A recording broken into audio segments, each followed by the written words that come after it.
Bismillahirrahmanirrahim. Assalamualaikum warahmatullahi taala wabarakatuh. Selamat malam, salam sejahtera untuk teman-teman yang berkesempatan bersama saya melayari halaman Amir Hijaz Fans. Harapan dan doa saya agar saudara sihat walafiat walaupun kita masih terkurung. How are you? Fu Wui. Fu Wui ni sabah malam adalah orang pertama. Thank you for coming. Saudara Mustafa Elias, Saudara Syah Ibrahim, Saudara Muhammad Izwan, Saudara Samsul Anwar, Raja Kamal, Raja Bazian, apa khabarku? Doa saya semoga sehat di Sungai Petani ya. Jamaluddin Omar, Harimau Berantai, Samsul Anwar Abdullah, Waalaikumsalam. Saudara Empat Tulang Kering, Openg Temu, Alam, Alan, Haji Din, Alan, how are you Din? Alan, Syukur Jamil, Rosli Le, Saudara Mat Zaidi, Salam Mat Zaidi, Saudara Suratman Muhammad, Brother Din, Awi Ros, Zazaz, Muhammad Fauzi Buang, Muhammad Fauzi Buang, Saudara Kamal Awang, Saudara Muhammad Izhar, apa khabar? Nisa Yusof, Saudara Hashim Alias, apa khabar orang Melaka? Moga sihat ya Melaka. Put Cham Baharudin, Hamidah Ahmad, Melaka kat mana tu Saudara Hashim? Puan Nur Maria, Isa Mudin, Nur Azwa, Muhammad Anwar, Mat Epit dan teman-teman yang tak sempat saya santuni satu persatu, saya mohon maaf. Malam ni banyak sangat ya. Saya akan Rosinin, saya akan santuni usai saya memperencahan malam ini. Baik saudara, saya harus memberi laporan hari ini kedudukan COVID-19. Hari ini Sabtu 12 Jun 2021. Penurunan agak melegakan. Hari ini sejumlah 5,793 warga kita yang dijangkiti oleh virus corona. Turun semalam 6,849, menjadikan jumlah keseluruhannya sudah 652,204 warga kita yang disapa oleh virus corona. Dan kematian hari ini adalah 76. Jumlah keseluruhan kematian mereka yang tewas kesan daripada jangkitan virus corona adalah 3,844. Di Perlis nampak gayanya Pak Nazir ada peningkatan sedikit. Semalam 2, hari ini 5. Begitu juga di Kedah juga meningkat. Semalam 161, hari ini 171. Bagaimanapun di Pulau Pinang, alhamdulillah semalam 205, hari ini 198. Di Perak yuk, Raban Tebel lah Mikma. Tak tahulah teman macam mana nak tengok Perak ni, turun naik macam yo-yo. 2 hari lepas dia turun 143, kemudian dia naik balik 161, hari ni naik lagi, melonjak 218. Tapi di Selangor alhamdulillah dia turun, susut. Banyak susutnya, dekat 1,000 lah, sebab semalam 2,558, hari ini 1,582.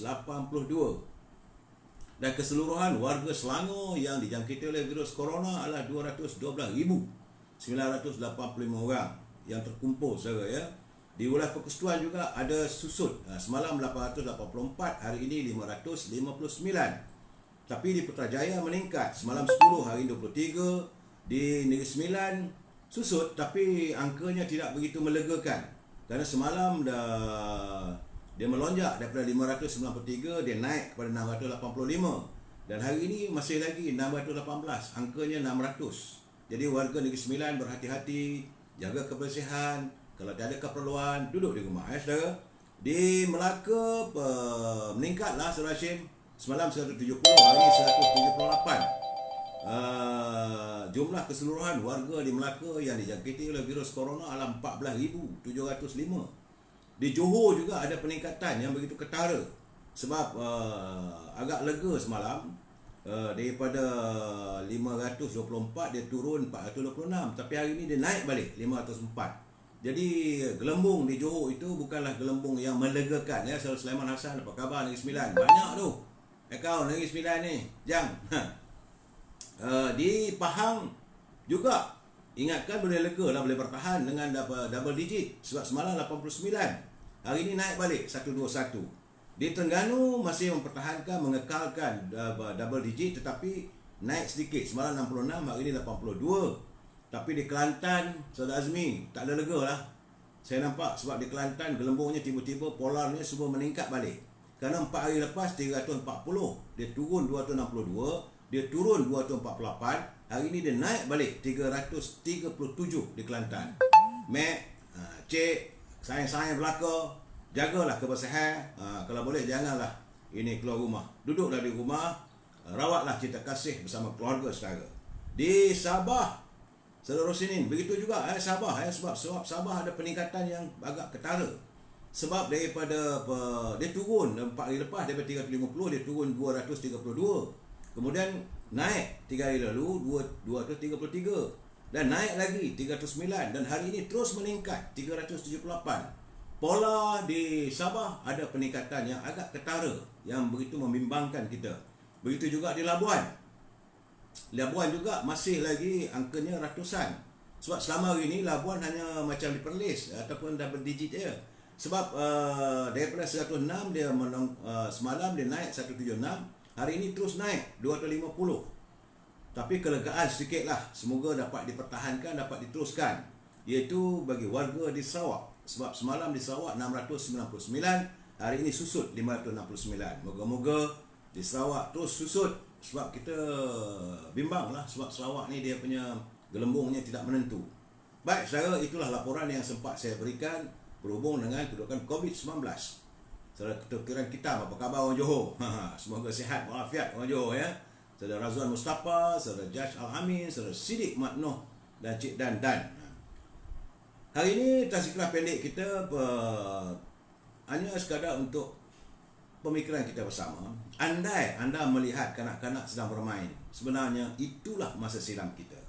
Dan andai anda melihat orang tua yang berjalan menggunakan seluruh kudratnya kerana tidak punya kekuatan, maka sesungguhnya itulah masa depan kita saudara. Dan anda jika melihat pula jenazah yang sedang diusung ke tanah perkuburan, apabila jenazah diusung ke tanah perkuburan, bahawa ingatlah bahawa itulah nanti pengakhiran hidup kita di dunia ini. Jadi semoga kehidupan kita ini diberkati dan dirahmati oleh Allah SWT hingga ke akhir hayat. Saudara, untuk tahun ini sekali lagi kerajaan Arab Saudi memutuskan bahawa tiada jemaah dari negara luar diizinkan untuk menunaikan ibadat haji. Ia hanya untuk warga yang menetap di Arab Saudi saja. Sedangkan saya heranlah minggu lalu Menteri Agama kata dapat 4,000. Sebelum tu waktu Yang Amat Berhormat Perdana Menteri melawat Arab Saudi, katanya dapat tambahan 10,000. Sedangkan tahun lepas tak ada. Dan hari ini keputusan kepimpinan di Arab Saudi memutuskan tidak ada diizinkan jemaah daripada 2 Arab Saudi untuk menunaikan ibadat haji. Jadi kita pun tak tahulah duta khas yang Perdana Menteri ke negara-negara Timur Tengah pun nampak kayaknya lesu dan masih lagi menjalani rawatan. Kita nak tanya pun tak tahu. Tapi dalam keadaan begini saudara, sebab itu saya kata kita ingin insaflah diri kita.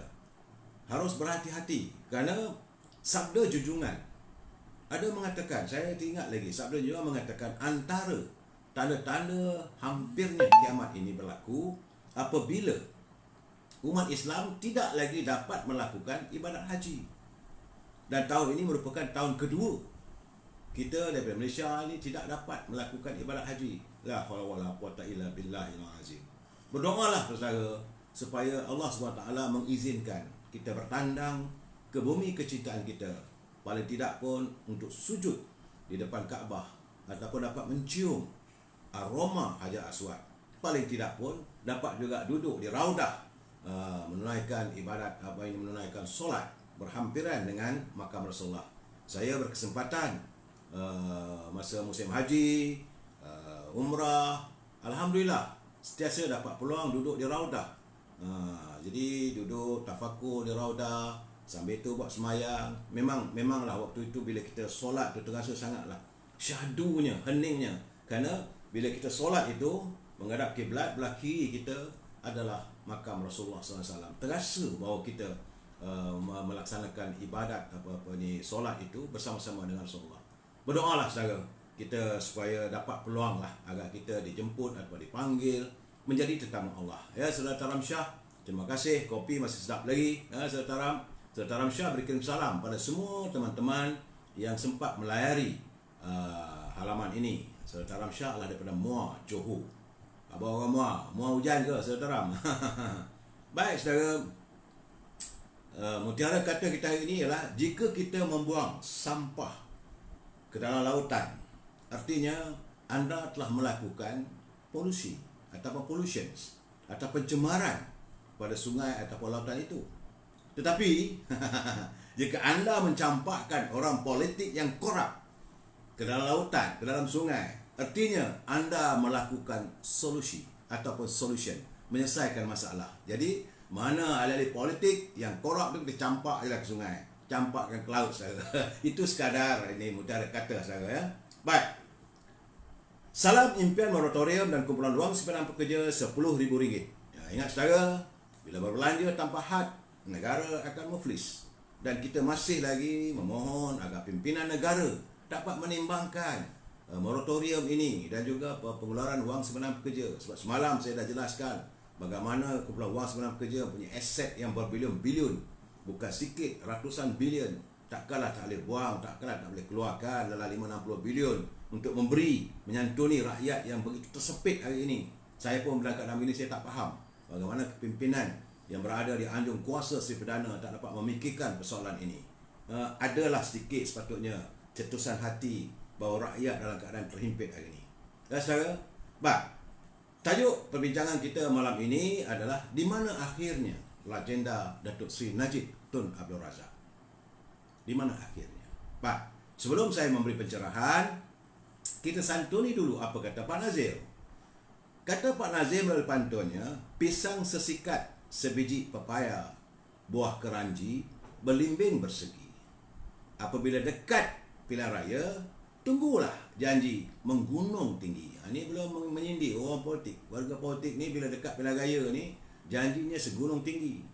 Tapi akhirnya apa pun tak ada. Jangan lupa saya cakap terus terang ni.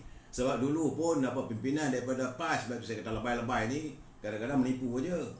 Antara ucapan mereka, kalau mereka berada di anjung kuasa, mereka memenangi pilihan raya dan dapat kuasa, antaranya saya ingat lagi bahawa tabung PTPTN, tabung pinjaman pelajar-pelajar PTPTN akan dihapuskan. Mana hapusnya sampai sekarang. Saya jangan lupa bahawa macam mana ini semburit berucap berapi-api, wah ini adalah duit rakyat untuk belajar, menjadi tanggungjawab negara, menjaga rakyat, memberi peluang pendidikan dan sebagainya. Abu pun tak ada, babe. Ya, kata Pak Nazir lagi, Pak Saleh membeli parang, tajamnya sakan letak di para. Sakan tu tinggi, cukup tajam lah ya. Wakil dipilih, ilmunya kurang, mengundang kerosakan pada negara. Inilah yang berlaku sekarang. Apabila pimpinan yang dipilih itu ilmunya kurang, tapi mengaku dia hebat, boleh buat itu, boleh buat ini, dan akhirnya rakyat yang menderita secara ebi-ebi. Waalaikumsalam, bim-bim. Baik, saya ingin memperingatkan sekali lagi mereka yang menyunting semula live saya ini dan dimasukkan ke channel YouTube ataupun dalam Instagram dan sebagainya, semua itu adalah tanggungjawab anda. Saya tidak bertanggungjawab atas sebarang suntingan ataupun sebarang pengalihan daripada channel saya sendiri. Jika ini berlaku, anda harus memikul tanggungjawab. Saya tak bertanggungjawab kerana saya tak ada kemampuan untuk menyantuni semua. Saya tak ada upaya. Cuma bila kita berhujah, prinsipnya we must agree to disagree. Dan kena ingat, ruangan ini adalah ruangan pencerahan. Kita mesti bersetuju untuk tidak bersetuju. Dan kalau saya mengutarakan pandangan, gunakanlah bahasa yang baik-baik. Sebab saya tahu dalam ruangan saya ini ramai pengikut-pengikut pemimpin-pemimpin tertentu.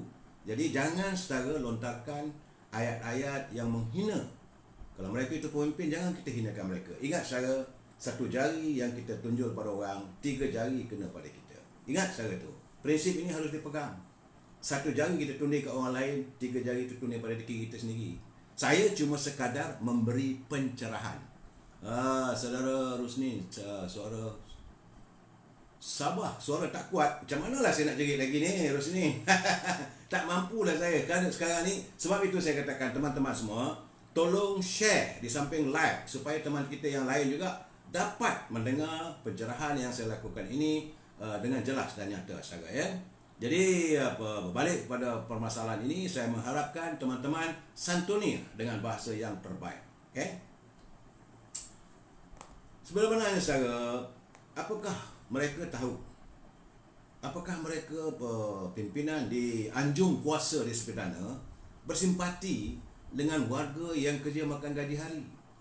Mereka yang ada gaji bulanan, okey. Tapi tahukah anda dalam keadaan PKP sekarang ini? Jadi menteri tak payahlah nak tunjuk bahawa mereka pun makan Maggi mee.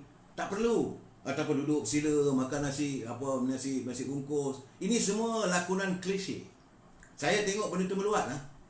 Oh, makan mie lah. Konon-kononnya prihatin sangatlah dengan rakyat. Tak payahlah. Sebab rakyat tahu anda menteri, anda punya segala kemudahan, anda punya segala kemewahan. Tak perlulah anda nak tunjuk. Makan mie tunjuk kat orang, duduk makan bersila dengan baju yang macam robak rabik. Tak ada, rakyat tak payahlah. Yang rakyat perlukan adalah santunan. Rakyat tidak mahu lagi melihat lakonan-lakonan klise.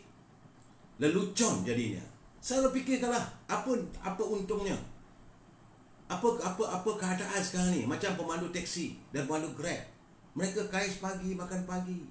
Kadang-kadang nak dapat RM10 pun, saya katakan dulu, selesa. Bila saya berbual dengan pemandu Grab, pemandu e-hailing, saya kata boleh dapat kat RM1. Dia kata nak dapat RM1 untuk saat ini dalam PKP ni. Dia kata pecah buntut. Dia kata letih duduk memandu sana memandu sini mencari pelanggan. Adakah mereka memikirkan soal itu?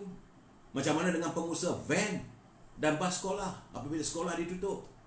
Dia nak makan apa sekarang ni? Pendapatan tak ada.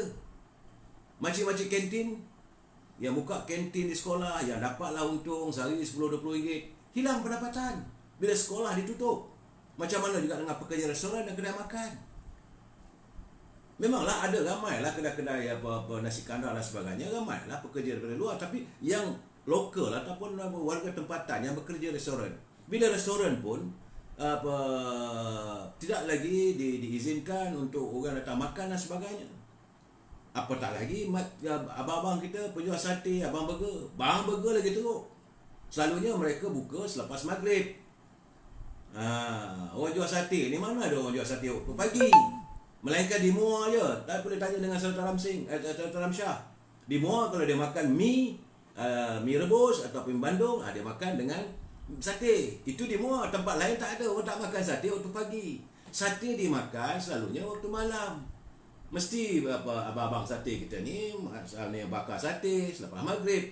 Begitu juga brother-brother kita yang berniaga burger. Kacik-kacik, kangah-kangah kita buka warung burger, buka lepas maghrib, tapi pukul 8 dah tutup. Macam mana dia nak berniaga? Adakah pemimpin memikirkan soal ini? Saudara, dikabarkan lebih 37% rakyat kita atau 1.8 juta pelajar-pelajar kita ni pula tiada peranti pintar, tak ada komputer. Sedangkan menteri kata belajar dari rumah, pendidikan dari rumah, PDR. Dan kita dah bagi peruntukan. Kerajaan dah beri peruntukan, nak beli 150,000 unit. Bukan sikit. Tak tahulah orang itu dah belanja ke, dah beli dan sebagainya. Tapi tak dapat. Macam mana dengan kehidupan anak-anak kita yang seharusnya diberi pendidikan untuk menuntut ilmu? Beribu-ribu pekerja hotel, sektor pelancongan dan industri penerbangan hilang sumber pendapatan, tak punya rezeki. Begitu juga dengan pekerja-pekerja kilang dan industri yang terjejas. Sebab dipotong gaji mereka kerana tak ada operasi. There's no operations. Beribu-ribu rumah dan pagasapuri hanya menunggu masa untuk dilelong apabila tiada lagi moratorium. Jadi kesan daripada itu, rakyat jadi stres.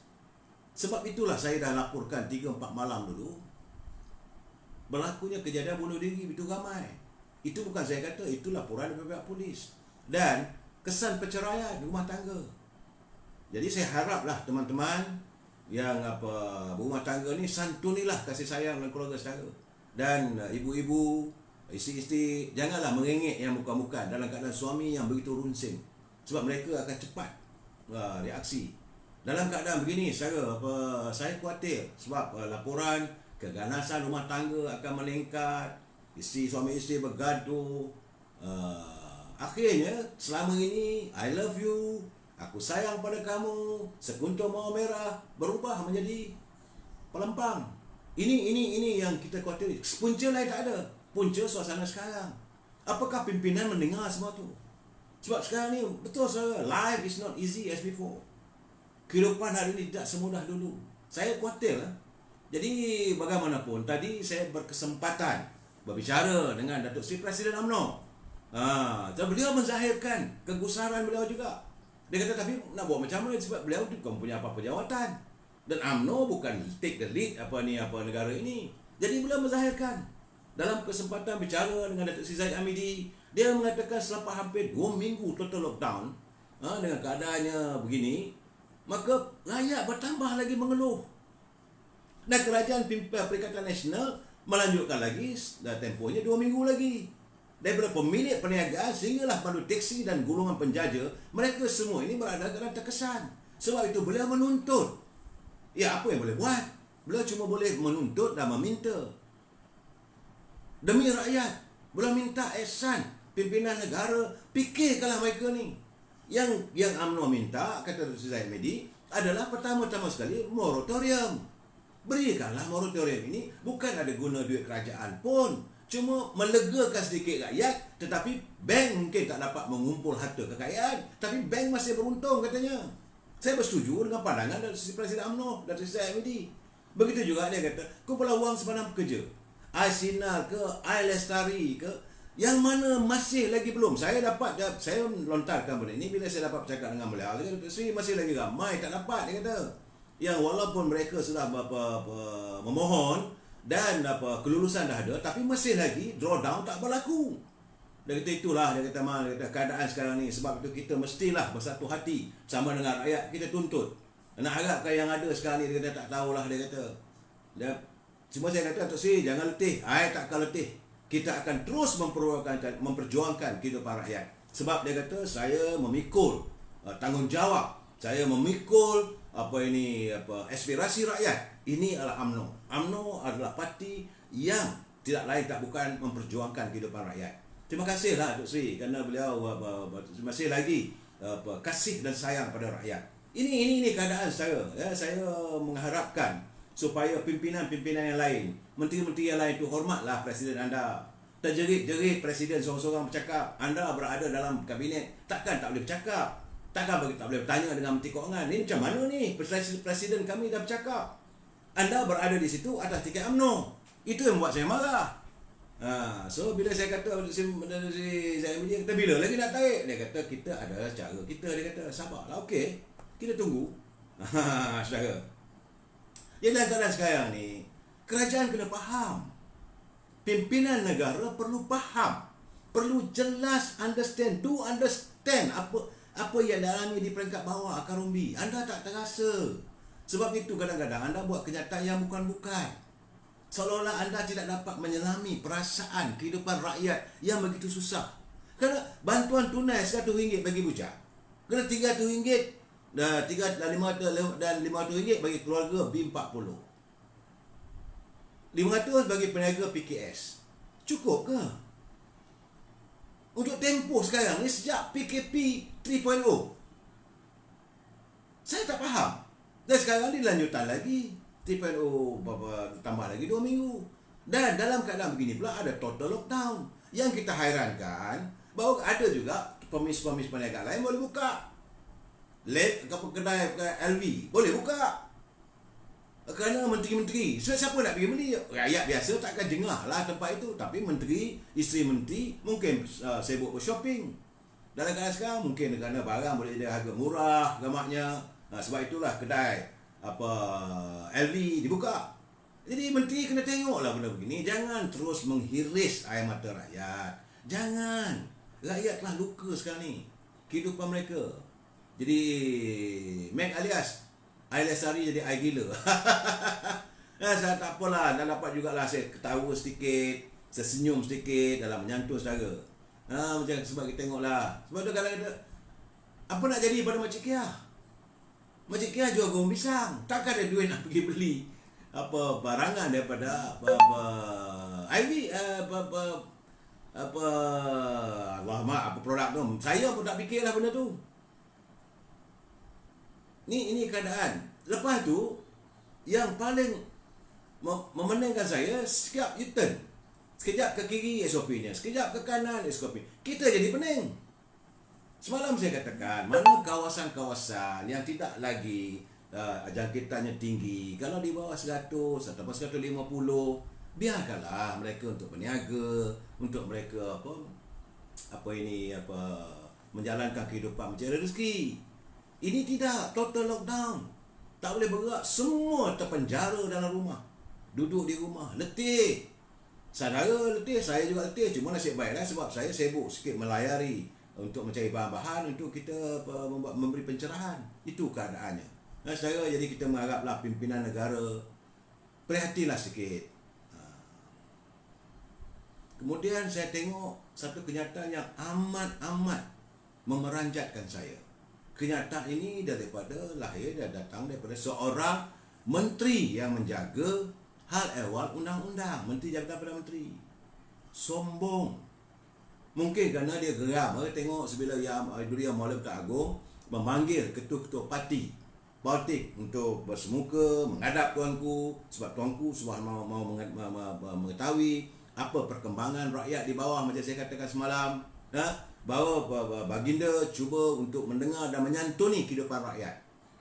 Kemudian pada 16 bulan insya-Allah maka akan diadakan mesyuarat.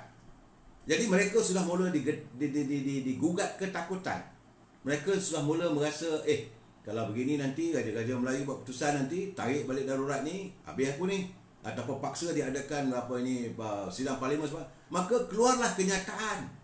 Inilah masalahnya, saya kata lebih RM20 ni. Dengan sombong dia kata ketua parti politik tak perlu bagi pandangan kepada Duli Yang Pertuan Agong soal tamat atau lanjutkan darurat, semuanya bergantung atas nasihat kabinet. Wow, artinya besarnya kuasa anggota kabinet. Anda angkat sumpah jadi anggota kabinet depan Agong. Ini saya kata orang tak sedar diri, sombong, angkuh bila dia kata kabinet bertanggungjawab untuk memberi nasihat kepada Yang Pertuan Agong sama ada darurat perlu dilanjutkan atau tidak. Itu kata daripada menteri di Jabatan Perdana Menteri yang menjaga hak ehwal undang-undang. Lebih RM20 ni lah. Ahli Parlimen Kota Baru. Dia kata sebagai respon, dia mengatakan juga sebagai respon yang memetik kata Ketua Pengarah Kementerian Kesihatan. Pengarah Kementerian Kesihatan Tan Sri Nur Hisham, dia kata hanya Tuan Agong yang punya budi bicara mengenai tempoh darurat. Terus disanggah.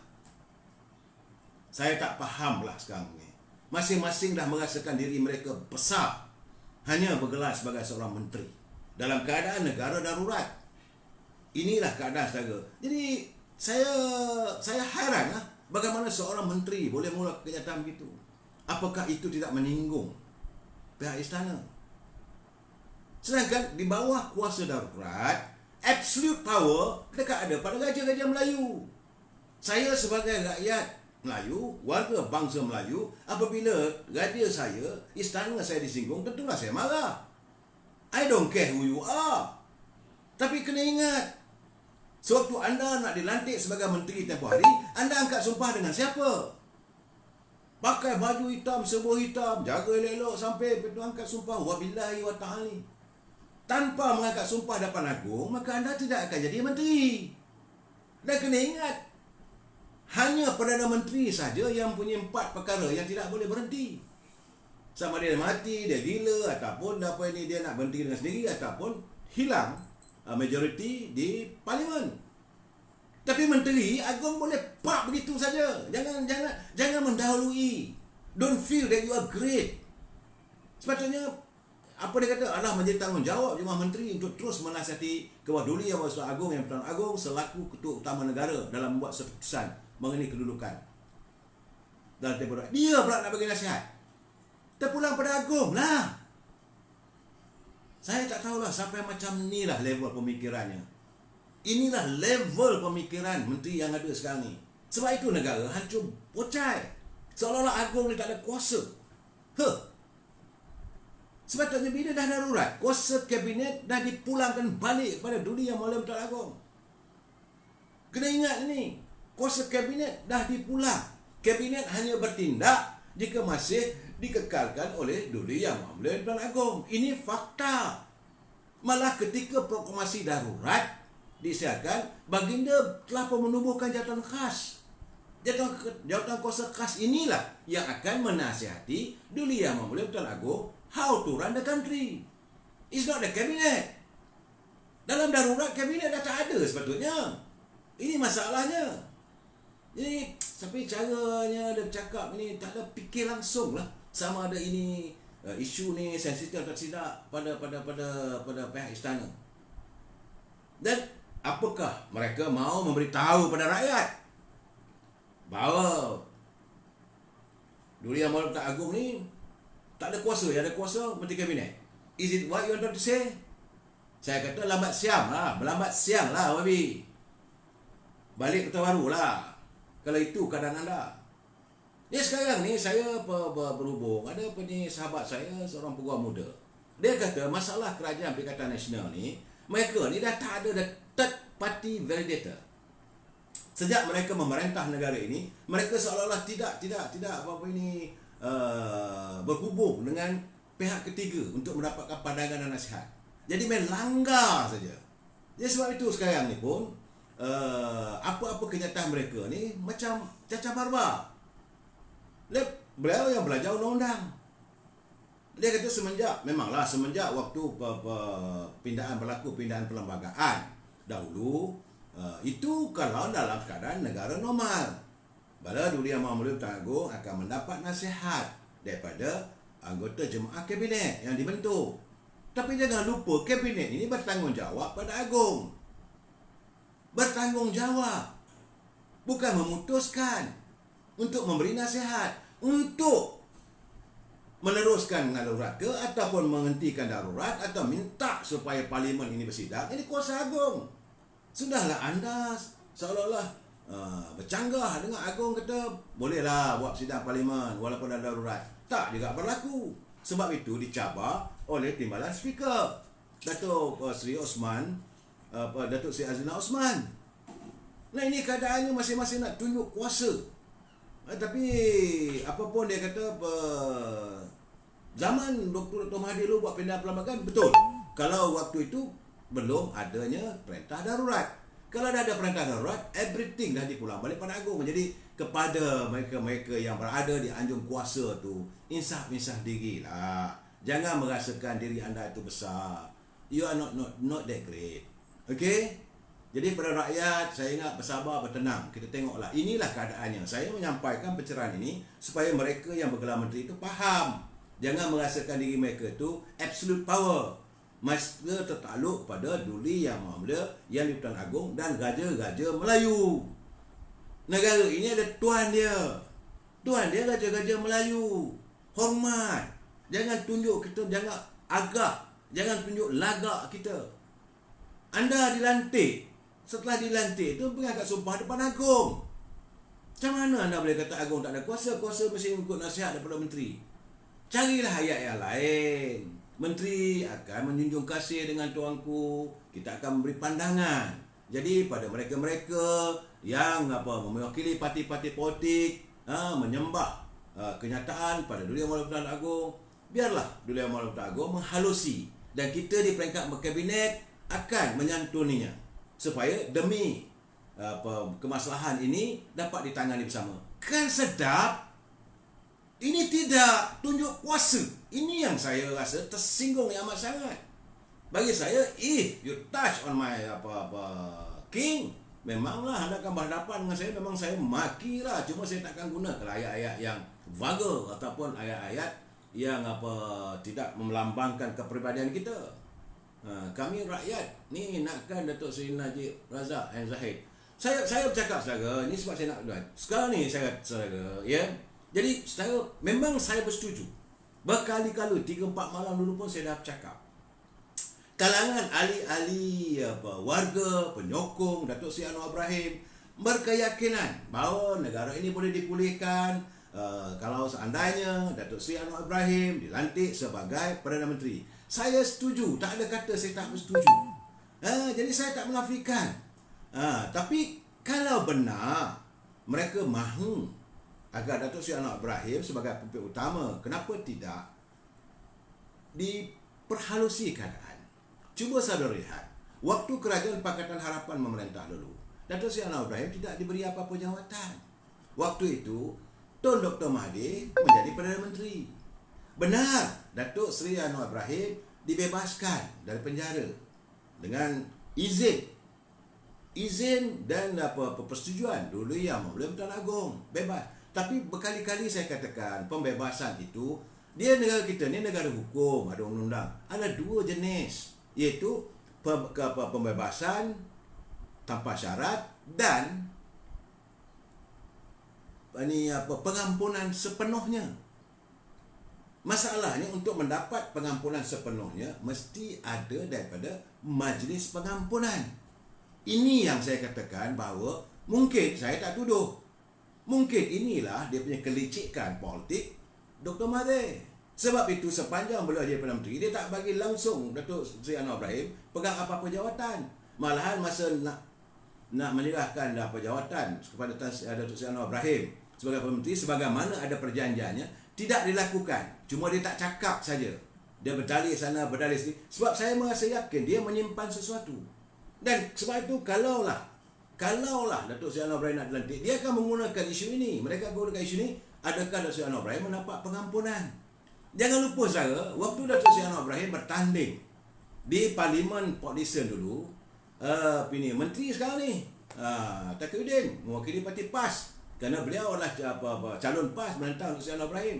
Dia membawa usul menentang pencalonan Datuk Seri Anwar Ibrahim kerana alasannya tidak ada keabsahan ataupun tak ada legitimate mendapat pengampunan sepenuhnya. Cuma pengurusi pilihan raya waktu itu, jadi RS, pegawai pilihan raya waktu itu, dia reject, dia luluskan juga agar Datuk Seri Anwar Ibrahim boleh bertanding. Dan ini merupakan sebagai satu senjata simpanan. Ini yang saya katakan, Datuk Seri Anwar Ibrahim perlu dibersihkan. Adalah orang kata, Datuk macam mana tak hormat Agong? Kita menghormati Agong, tetapi bukan absolut segala-galanya sekala mengikut peraturan. Jangan lupa almarhum Datuk Harun Idris, sewaktu beliau berada dalam penjara, UMNO menyelamatkan beliau, dan UMNO memberi kemenangan pada almarhum Datuk Harun menjadi naib Presiden UMNO. Kerana dalam keadaan begitu, dalam keadaan terpaksa, jangan lupa saudara, Dr. Mahathir hanya membebaskan Datuk Harun pada malam hari raya. Besok nak raya tengah malam baru dia bagi keluar.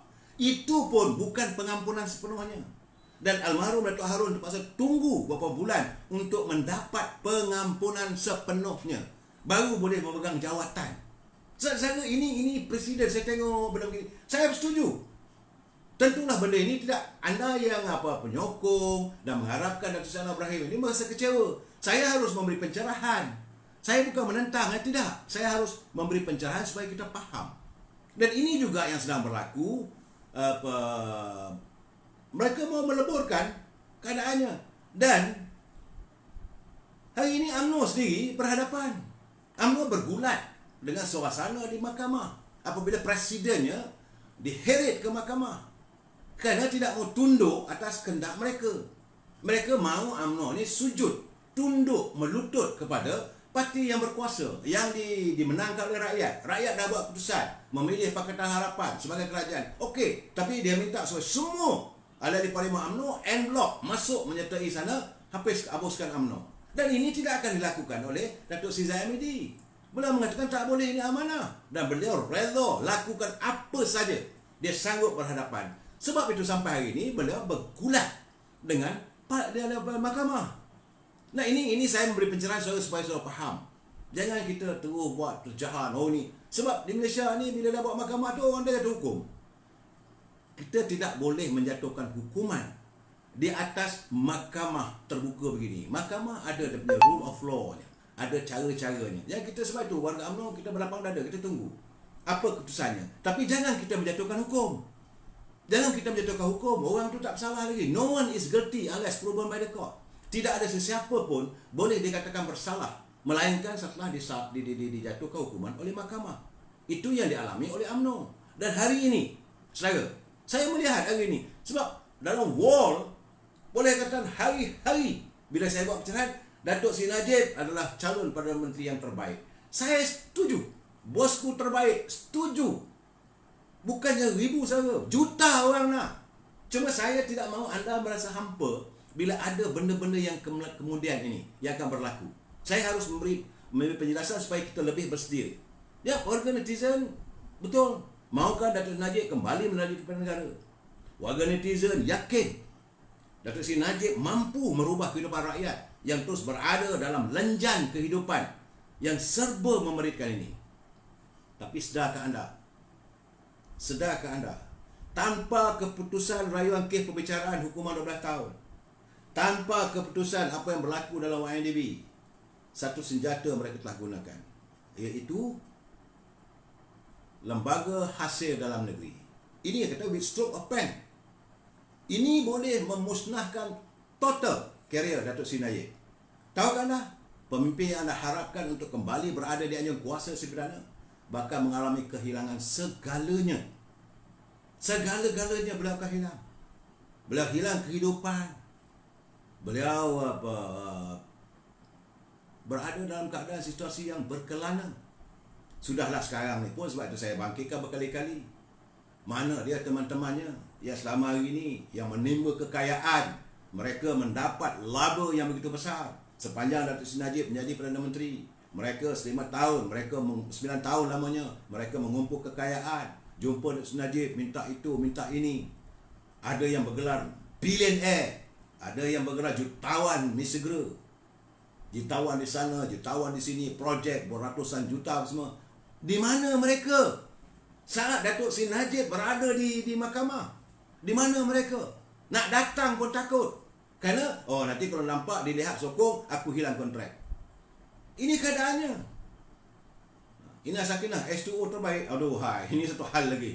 Saya tak mau bercakap lah benda begitu. Saya kalau orang yang saya melihat bahawa mereka sanggup mengkhianati parti demi untuk survival politik mereka, saya hilang penghormatan. Jadi ini gambaran saudara. Dan di mana mereka? Apabila yang ada bersama Datuk Seri Najib, bila beliau ke mahkamah, saya lihat orang yang selama ini tak pernah pun mendatangi Seri Perdana. Rakyat yang faham, yang tahu bagaimana Datuk Seri Najib menyusun atur pentadbiran untuk kepentingan rakyat. Dan saya melihat saat itu pasti akan berlaku. Waktu itu kalau beliau dah tak ada apa-apa lagi, wang tak ada, pangkat tak ada, jawatan tak ada, malahan beliau akan mengalami kehilangan teman-teman yang sudah semakin menjauh. Inilah saudara, nasib seorang pemimpin yang sekian lama dipuja dan membela kehidupan rakyat. Dalam saat-saat menghadapi perbicaraan pun, beliau sudah mula disisihkan. Saat UMNO, Barisan Nasional, kehilangan kuasa, dirinya dimaki hamun, dirinya dicerca. Teman-teman yang dahulu pernah mendapat kekayaan, dalam sekelip mata sudah semakin menjauhkan diri. Ini kerana apa? Kerana dalam kenyataan bertulis kepada mahkamah, Tan Sri Muhammad Shafie Abdullah selaku ketua pasukan peguam bela Seri Najib memberitahu. Apa kata dia? Dia kata the former Prime Minister Datuk Seri Najib would stand to lose everything he owns, including his political career, if the bankruptcy proceeding against him are allowed to continue. Kiranya proceeding memufliskan Datuk Seri Najib kerana tidak dapat membayar 1.7 bilion itu, maka beliau akan mengalami kehilangan segala-galanya. Sebab itu kata Tan Sri Shafie, dia kata it will be an irreparable damage. Satu kemusnahan yang tidak boleh diperbaiki lagi. Beliau akan kehilangan jawatan sebagai ahli Parlimen Pekan. Tak boleh nak bertanding, tak boleh megang apa jawatan. Ini keadaannya. Dalam jawapan balas beliau memohon penangguhan hukuman kepada mahkamah pada 11 Jun lalu, Tan Sri Shafie menyatakan bahawa he will lose his pension. Usahkan jawatan, pencen tak ada, harta-harta semua disita dan diambil, rumah semua boleh dianggapkan seperti jalan kaki, berkelana sendirian. Ini gambaran saudara. Kadang-kadang kita melihat bahawa politik ini kejam. Benar, itu keadaannya. Dan begitu juga yang pernah dialami oleh Datuk Seri Anwar Ibrahim. Hanya kerana percanggahan pendapat, tak bersetuju politik, 10 tahun berada di belakang jeruji besi. Tapi apabila rakyat membuat tuntutan berterusan, akhirnya beliau bebas. Tapi bebas pun bukannya apa-apa ni apa tambah syarat. Ini bila saya bagi tahu pada saudara jangan marah dekat saya. Saya memberi pencerahan mengikut pengalaman dan pengetahuan saya, bukan nak convince siapa, tidak. Jauh sekali untuk saya menarik saudara untuk mengetahui bersama saya. Cuma saya bagi pencerahan bahawa pada 16 Jun nanti, saya ingat minggu depan lah, kalaulah mahkamah menjatuhkan hukuman bahawa Datuk Seri Najib kena bayar, mana dia nak cari 1.6 bilion? Bila beliau tidak ada 1.6 bilion, maka dengan sendirinya lah beliau akan diisytiharkan muflis. Yang membuat periksaan muflis ini adalah Lembaga Hasil Dalam Negeri yang duduk di bawah Kementerian Kewangan, Menteri, with a stroke of pen. Jadi selalu bercakap macam mana dengan H2O. H2O ni adalah seorang sahabat, blood is thicker than water. Itu darah itu lebih tebal daripada air. Bila kamu berada dalam begini, di sinilah kita mahu menguji sejauh mana setia kawan, persaudaraan. Langsung tak pandang. Saya cakap terus terang, waktu UMNO Barisan Nasional kalah, Isyamuddin langsung tak pandang untuk Seri Najib. Pada dia waktu itu, dia tu berada sokongan kepada ini Dr. Mahathir untuk menyelamatkan diri dia. Saya nak bagi tahu kepada saudara, menteri-menteri yang ada dalam kabinet itu bersih semua. Adakah mereka bersih sebersih-bersihnya? Bermula daripada Perdana Menteri, bawa sampai Timbalan Menteri. Kalau mereka yang ada dalam scheme of things, adakah mereka bersih? Jadi kenapa disinggalkan? Kenapa difokuskan kepada 3 nama ini? Sri Anwar Ibrahim, Datuk Seri Hamidi, Datuk Seri Najib. Kenapa? Apakah kerana mereka-mereka ini adalah calon yang boleh mengalahkan mereka? Ini keadaannya. Saya beri panggilan. Sebab itu saya kata, dalam keadaan sekarang ini, sekarang ni mulalah mereka menyanggah bahawa Agong tak ada kuasa. Sebab seandainya istana boleh memanggil setelah istana berjumpa majlis kaji-kaji nanti buat keputusan, kalau mahu mewujudkan kerajaan sementara untuk memperbaiki keadaan, membetulkan. Yang paling faktanya adalah masalah ekonomi. Jadi perlu dicari seseorang yang ada pengalaman, ada pengetahuan dan kebijaksanaan menangani ekonomi. Jadi saya bukan nak berkempen, tidak. Saya ingin memberi penjelasan. Yang kedua, untuk membersihkan segala kebejatan yang ada ini, kita memerlukan seorang yang bersih. Kalau tidak, nanti katalah satu orang tu dia memang ada corrupt case dan itu ini apa semua, maka dia dianggap okey, dia nak bersihkan kan. Alah, kau pun 2 kali 5. Sebab itu saya kata, sekarang ni ada seorang aja lagi. Ini yang saya katakan, ada rotan yang boleh digunakan. Jangan sampai rotan tak ada, baru terkelang kabut cari akar. Sepatutnya pimpinan harus memikirkan bahawa yang Muhammad Teguh Razali, dia tak ada kes. Kalau dia ada kes, waktu dia lawan Dr. Mahathir dulu, dah lama dia kena. Malahan ada cubaan bahawa mengatakan Teguh Razali ini terlibat dalam Bank Bumiputera, fiasko Bank Bumiputera di IMF. Tak ada kes. Beliau mengambil tindakan undang-undang terhadap akhbar-akhbar yang mengatakan beliau terlibat dalam skandal IMF. Akhirnya beliau menang. Ini kenyataan. Tapi dia satu orang yang berapa dia, tak apalah, orang nak buat saya katalah, kita ada Tuhan. Ini sikap yang Muhammad Teguh Razali. Beliau tak ambil kisah, tak asalkan dia tahu diri dia. He's a man of principle. You nak berebut sangat jawatan ni sampai buat naik ke orang, buatlah. Sebab itu beliau tak ada. Tetapi cuba saudara dengar kenyataan Tun Musa Hitam. Saya waktu itu tak beranilah nak lawan Dr. Mahathir. Kerana saya tahu kalau saya lawan beliau, dia nanti bukan saja yang macam mana kena fitnah dengan Datuk Seri Anwar Ibrahim. Saya pun boleh berfitnah dah. Orang akan percaya. Orang akan percaya kalau saya dituduh pula bersenggama dengan binatang. Astagfirullahalazim. Bahawa ertinya itulah dalam pemikiran Tun Musa Hitam. Dan jadi bagi saya sekarang ni, negara kita ni bergolak kenapa? Kerana tiba-tiba saja beliau sudah mengutarakan nak kemageran. Bila nak kemageran, dia nak jadi take the lead. Dia nak jadi memimpin. Yang ada masalah hari ini pun tak terselesaikan, tak teruraikan oleh negara. Kamu nak pegang balik? Kamu nak percaya siapa lagi? Nak gunakan ni. Sebab saya kata sekarang, the only person yang ada, saya cakap terus terang. Bukan saya menyebelahi, berkempen, tidak. Cuma saudara buka minda saudara.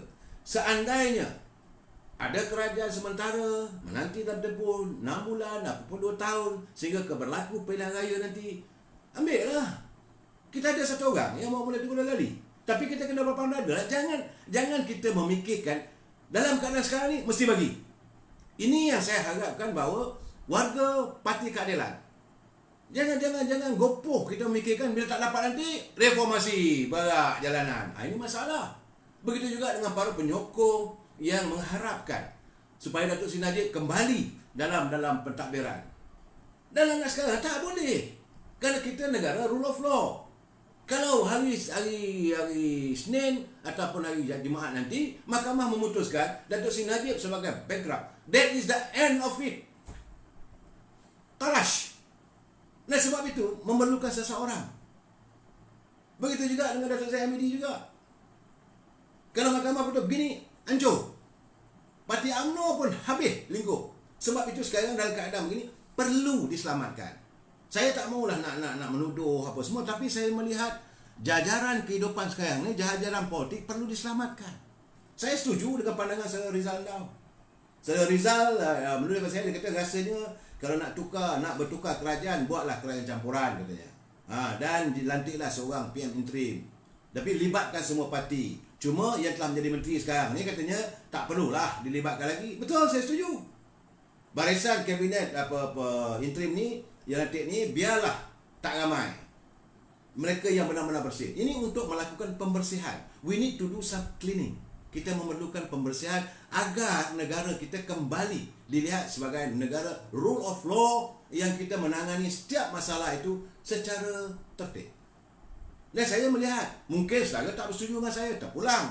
Saya kadang-kadang bila anda dulu yang hantar suap saya, Tengku Razak dah tua. Saya kata ini sekarang, ini keadaan sekarang. Ini bukan soal muda, tua. Ini bukan soal, itu pemimpin lama. No! Because kita dalam keadaan, macam saya katakan, in the state of emergency. Dalam keadaan darurat sekarang ni. Kalau kita masih lagi berkeras, masih lagi aku nak orang ni, aku nak orang ni, aku nak dia ni, sampai bila pun tak akan selesai, akhirnya pimpinan yang anda idolakan tidak akan sampai ke mana-mana. Saya cakap terus terang. Warga daripada Parti Keadilan, okey tak dapat, kami akan beramuk. Beramuk ke sangat mana? Jangan lupa, 29 tahun. Saudara, daripada tahun 98. 19 tahun, 29 tahun, 20 tahun. 20 tahun lamanya. Reformasi di sana, reformasi di sini. Ke mana? Akhirnya, 10 tahun Datuk Seri Anwar Ibrahim di belakang penjara. Duduk di belakang jeruji besi. Sebab, go, fight. Ke mana? Dengarnya seronok lah. Kita yang paling penting sekarang ni, matlamat. Matlamat kita yakin bahawa suasana negara memerlukan pemimpin yang untuk menguruskan suasana yang pernah kelam kelibut. Yang maha kelam kelibut sekarang ni. Kau tak dapat je lah. Nak berontak. Mana boleh begitu? Negara kita ni negara yang aman, damai. Kita warga cinta damai. Kita warga harmonis. Begitu juga bagi kalangan yang begitu yakin dengan Datuk Seri Najib, yang mahu membalas jasa budi Datuk Seri Najib, yang melihat 9 tahun era kepimpinan Datuk Seri Najib, memberi kepimpinan yang memanfaatkan rakyat. Rakyat mahukan benda begitu. Tapi benda ini kena diingat. Perlu kata sedar. Apabila dia jatuh saja hukuman, Datuk Seri Najib nanti sebagai orang yang muflis, habis berkecai. Begitulah zalimnya politik ni, saudara. Dan saya bersimpati. Beliau akan tak perlu bicara YMDB. Tak perlu buka cerita asasi. Cukup di stroke of pen tentang apa ini Lembaga Sdn Negeri. Lumpuh segala-galanya. Dan ini perlu diselamatkan. Bukan dengan artinya Datuk Seri Najib jadi Perdana Menteri maka dia akan buat. Tak boleh. Begitu juga Datuk Seri Hamidi. Saya lihat pembicaraan di Shah Alam. Itu kes korupsi. Memang tak ada. Sebab kontrak itu diluluskan, ditandatangani oleh Datuk Seri Syamuddin. Bukan Datuk Seri Hamidi yang menandatangani berubah kontrak itu. Tapi yang kena Datuk Seri Hamidi. Sebab kalau nak kenakan, akhirnya maka dia katakan sebagai korup. Dan berlaku pembicaraan. Jadi mereka untuk akhir nanti itu, kalau nanti bila sah, boleh dijatuhkan hukum. Sebab hari ini rakyat melihat bahawa separation of power tidak terjadi, tidak terlaksana. Iaitu pengagihan kuasa. Kuasa eksekutif, kuasa judiciary, kuasa legislatif tidak terlaksana. Sebab itu kita tuntut agar parlimen bersidang. Sebab itu mereka sekarang ni tak senang hati. Sebab itu mereka sekarang ni bagai nak pukul rakyat supaya jangan tuntut. Supaya pemimpin parti ini jangan minta daripada agung supaya habiskan, tamatkan darurat ini.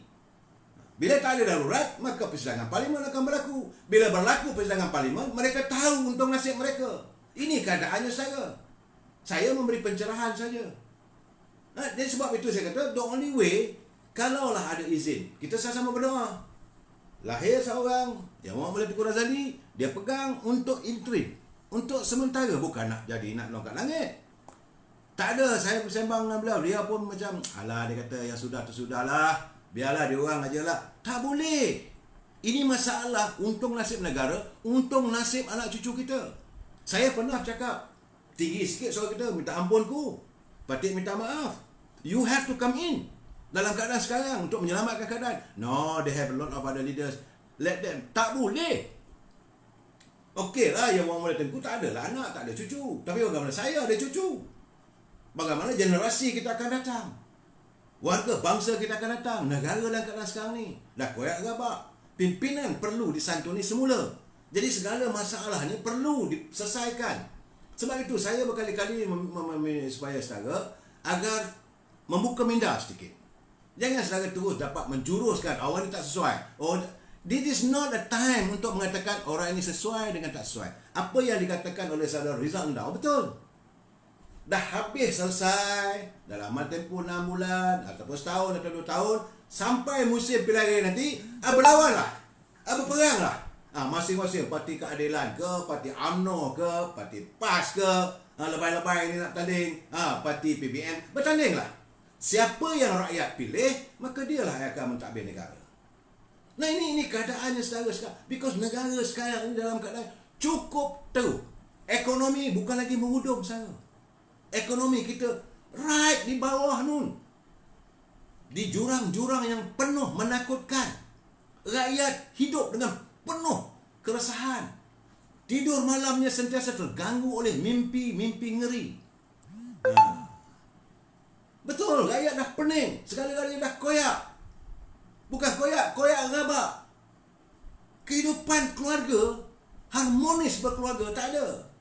Ina Sakinah H2O yang terbaik, saudara tak salah. Saya tak ada niat lah untuk saya apa-apa. Kalau saya buka satu-satu Ina, nanya. Sebab saya banyak cerita. Apa yang berlaku di Sabah, bagaimana berlaku 17 orang ahli parlimen sanggup melompat menyertai parti PBM. Siapa di belakangnya? Saya tak mau cerita je tu. Ina. Jadi anda okey, anda nak sokonglah.